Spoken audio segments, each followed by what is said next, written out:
Hola, hola, bienvenido a Curiosity Resumen. Comenzamos. Ciencias. Biología. Tema: la evolución en acción. Aprendizaje esperado. Reconoce que el conocimiento de los seres vivos se actualiza con base en las explicaciones de Darwin acerca del cambio de los seres vivos en el tiempo. Énfasis: recapitular los contenidos de este aprendizaje revisados en las sesiones anteriores. ¿Qué vamos a aprender? En esta sesión reflexionarás acerca de cómo, a partir de las explicaciones asociadas a la evolución de las especies propuestas por Darwin y Wallace en el siglo XIX, la biología ha avanzado a pasos agigantados en el conocimiento de los seres vivos en el planeta y ha permitido el desarrollo de nuevas ramas científicas para su estudio. ¿Qué hacemos? Lamarck, en 1809 publicó el libro Filosofía zoológica y sistema de animales invertebrados, en el que formuló la teoría la herencia de los caracteres adquiridos. Opinaba que las modificaciones en los seres vivos se dan como resultado del uso o desuso de determinado órgano. Darwin, en 1859 publicó su libro titulado El origen de las especies, donde expuso su teoría y ahí explicó que, en la naturaleza, los organismos de una población presentan variaciones y nacen más de los que sobreviven, pues se tienen que enfrentar a depredadores, enfermedades, hambre, competir por los recursos. Es una lucha en donde los mejor adaptados al ambiente sobreviven y se reproducen. Alfred Russel Wallace es considerado el padre de la biogeografía. En 1855, publicó un artículo en el que hablaba de la transformación de las especies. Para 1860 Darwin y Wallace, ante la Sociedad Linneana de Londres, publicaron un artículo en donde propusieron una explicación evolutiva basada en la idea de selección natural. Al no poder explicar los mecanismos de la herencia, el darwinismo se fue apagando hasta principios del siglo XX. Los trabajos de Mendel, sobre la herencia biológica, hicieron posible el resurgimiento del darwinismo. Fue hasta la década de los 30 del siglo XX que se integra la teoría de la evolución por selección natural como motor de la evolución, con las leyes de la herencia mendeliana.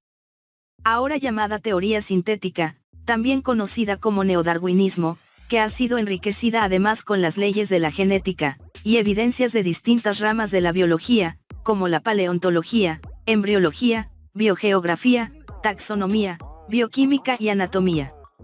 A más de 150 años después de su propuesta, la teoría de Darwin se ha convertido en el gran pilar de las ciencias de la vida. Recuerda ahora la información de los fósiles. ¿Por qué son importantes? Por estas razones. Sirven para dar testimonio de la existencia de algunos seres vivos que habitaron el planeta hace millones de años. Permiten conocer su morfología, distribución y modos de vida. Ayudan a comprender las variaciones climáticas y sus efectos en la flora y la fauna. Aportan información sobre especies ya extintas, y su relación con las actuales. Proporcionan información sobre periodos concretos de la historia de la Tierra y su formación. ¿Te acuerdas que Darwin decía que los individuos presentan variaciones o diferencias, de manera que los individuos de la misma especie nunca son idénticos entre sí, porque entre ellos hay variabilidad biológica, que es producto de la modificación genética, por lo que incluso dos hermanos son diferentes? Actualmente en la especie humana las muelas del juicio son un enigma. Existen personas que nacen sin ellas, otra posibilidad es que no las desarrollan, o también hay personas que, sí cuentan con ellas, aunque pueden no salir. Los paleontólogos han estudiado por décadas fósiles dentarios para interpretar los datos que puedan dar información de nuestros ancestros y la línea evolutiva. Actualmente la hipótesis más aceptada dice que existía una gran variabilidad en la forma en que evolucionaron los dientes, incluyendo las muelas del juicio.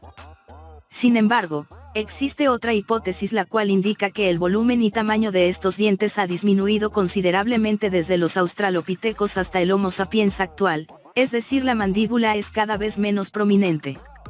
Otro ejemplo para explicar cómo interviene la adaptación, la selección natural y la evolución, es el caso de la bacteria E. coli, la cual es una bacteria que habita en el intestino de la mayoría de los mamíferos sanos. Algunas cepas son patógenas, es decir, causan enfermedades en el ser humano, como la cepa O157, H7, la cual produce una toxina, o sustancia tóxica, que daña el revestimiento interno del intestino grueso, lo que provoca fuertes dolores estomacales, vómito, cansancio, fiebre y diarrea. Entonces, ¿cuál es el problema? Y, ¿qué tienen que ver la adaptación, la selección y la evolución en este caso? El problema surge porque cada día las bacterias que causan infecciones, toman terreno frente a los antibióticos y estos se vuelven menos eficaces o inútiles. ¿Por qué sucede esto? Por el proceso de evolución al que están sometidas las bacterias. Las bacterias se han adaptado a la intervención de los antibióticos, y predominan las que tienen resistencia. El proceso de desarrollo de la resistencia a los antibióticos, es un proceso evolutivo normal de los microorganismos, pero se acelera por la intervención del ser humano. Al existir un uso inapropiado de ellos, es decir, cuando una persona que tiene infección por alguna bacteria interrumpe el tratamiento, al sentirse bien o no toma la dosis recetada. El ser humano ha acelerado la evolución de las bacterias. Ahora revisa el concepto de selección artificial, el cual debes agregar a tu abecedario biológico. La selección artificial, se denomina así, porque no se da de manera natural en el ambiente, sino que interviene el ser humano. Es un método de reproducción donde el ser humano, de acuerdo con sus necesidades, elige las características que desee de algunos organismos. Un ejemplo de selección artificial muy común, es la domesticación de un perro. Se cree que el perro fue el primer animal en ser domesticado. Todas las razas de perros, a pesar de las variedades que se observan, pertenecen a la misma especie, Canis familiaris. ¿Has escuchado que el mejor amigo del hombre es el perro?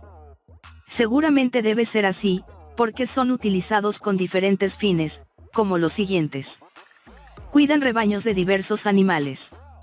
Ayudan a cazar otros animales para alimento humano. Cuidan la seguridad de viviendas. Realizan tareas de rescate en protección civil. Apoyan a personas con debilidad visual e invidentes. Dan compañía, entre otros aspectos. ¿Tienes alguno en casa?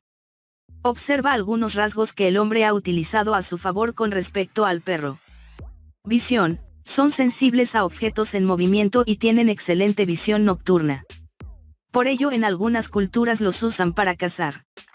Oído: detectan los sonidos a una distancia 4 veces mayor que las personas. Gusto: pueden percibir sabores básicos y tienen la capacidad de asociar gustos con problemas de salud. Tienen colmillos para desgarrar carne cruda, por esta característica son utilizados para cazar.